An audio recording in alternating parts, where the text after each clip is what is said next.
Hello there. I'm here to show you a wonderful place. A veritable Camelot of the nuclear age. Not made by God Almighty, but the working man. You can be a hero by purchasing a residence in a Vault-Tec vault today. Because if the worst should happen tomorrow, the world is going to need you to build a better day after. Hi and welcome back to Real Reviews, where today I'm diving into the post-apocalyptic world of Fallout. Yes, that's right, the Prime Video much hyped Uber computer game adaptation, which is a collaboration between Amazon, MGM and Bethesda Studios, alongside executive producer Jonathan Nolan, who also happened to have directed 3 episodes. This is also starring Purnell from Yellow Jackets. You've also got Walter Goggins in there as the Ghoul, he who was behind that Quentin Tarantino movie with Minnie's haberdashery thrown in, as well as having Carr MacLachlan, who was June, who was Fire Walk with Me, who was Twin Peaks. Yes, David Lynch, Uber cult status as well. So let's find out exactly what it is about this Western post-apocalyptic drama, which is going to get audiences falling over themselves in the coming days to catch a glimpse.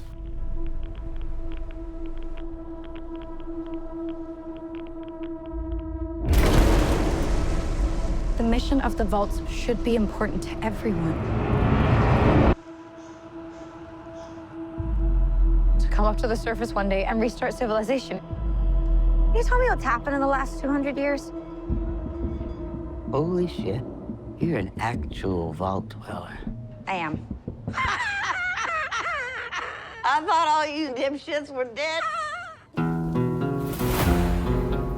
So for those that need a little bit of background, the creators Geneva Robertson-Dworet and Graham Wagner were responsible for Captain Marvel, Tomb Raider, Silicon Valley and Portlandia as well. So they've got some decent credits to their name prior to diving into this huge Bethesda behemoth, which is Fallout. Obviously there's a tremendous amount of back history, there's a tremendous amount of lore, there's a tremendous amount of everything within this game, because it's multiple games, it's a universe unto itself. There have been countless DLCs. There's so much depth, there's so much breadth to this universe that attempting to do a TV adaptation of this was always going to be a challenge. But from the outset, from the kickoff, they've got the visuals correct. This really does feel like a truly well developed and rich, should we say, universe that's been created. You've got sweeping desert vistas. The internals of the vaults themselves are exquisite. There's so much iconography which comes through from the games, which fans are really going to love.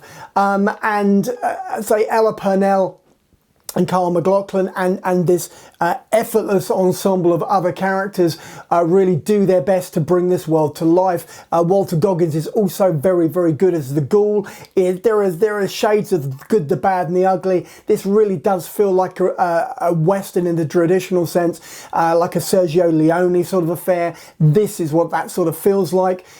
You've also got flashbacks which give you some context, which deliver a degree of poignancy, and at least in that first episode, which is a good hour and 10 minutes, you have a tremendous amount of things going on, and there's a great deal of effort being made by the writers, by the creators, to implement the early stages of a decent storyline in there. But obviously this is Fallout, so there's a lot more going on. Let's dive into what else that might be in the next segment. I just want to start. I've had a rough week. Practically every person I've met up here has tried to kill me. I'm simply going to harvest your organs. You need to go home. You come from a world of rules, of laws. You should not be alone.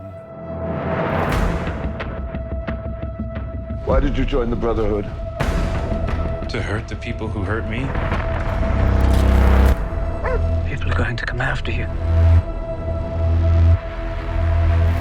Ain't much stage cleanup here, Volty.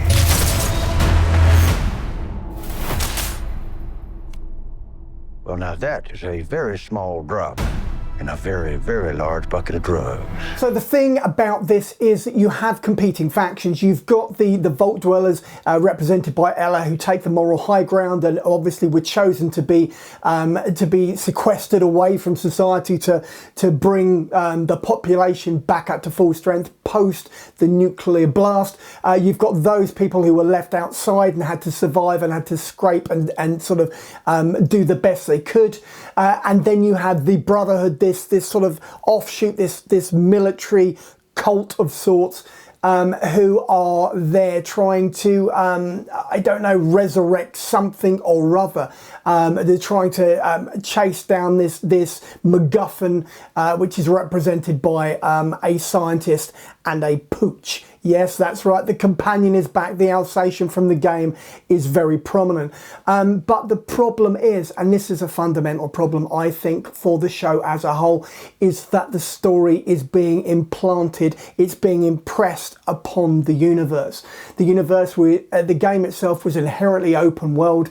It had very few boundaries in terms of what you could do, what you couldn't do, more to the point. And to structurally put some sort of restriction on it to create a dramatic dynamic, it just somehow it doesn't work. I don't know why it doesn't work, because the performances of the actors and the characters in this show are very good, but it just doesn't have emotional heft, it doesn't have emotional stakes, and ultimately because of that, for me at least, it didn't work, and this is the issue. It looks stunning. Visually, there's no faulting it. There is an awful lot of love and a lot of passion which has gone into adapting this show, but for one reason or another, putting a story and putting a conventional story on top of it, whether it's you know, daughter chasing after a father who's been kidnapped, or you know, the remnants, a ghoul who is trying to recover and remember the remnants of what it was to be human. It just seems a little bit simplistic. It feels a little bit convoluted. It feels a little bit conventional, and it doesn't work, and that's a real shame for me, at least from that perspective.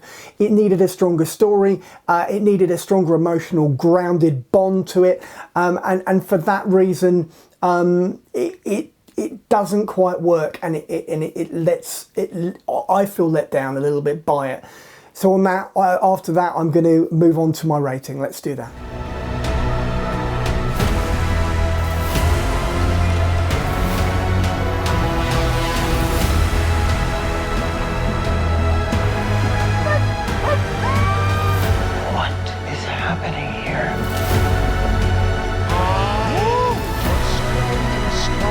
Everyone wants to save the world, they just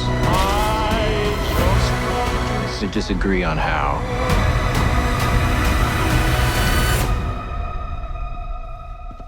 There you are, you little killer.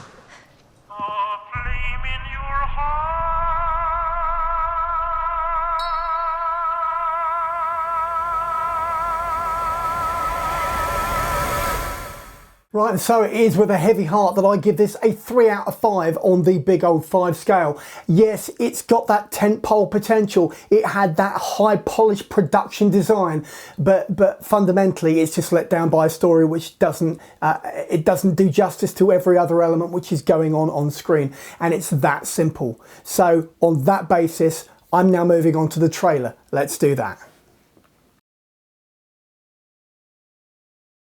And so it is that you've reached the end of the video review for Prime Video's Fallout, which is due to hit screens from April the 11th, should be out now.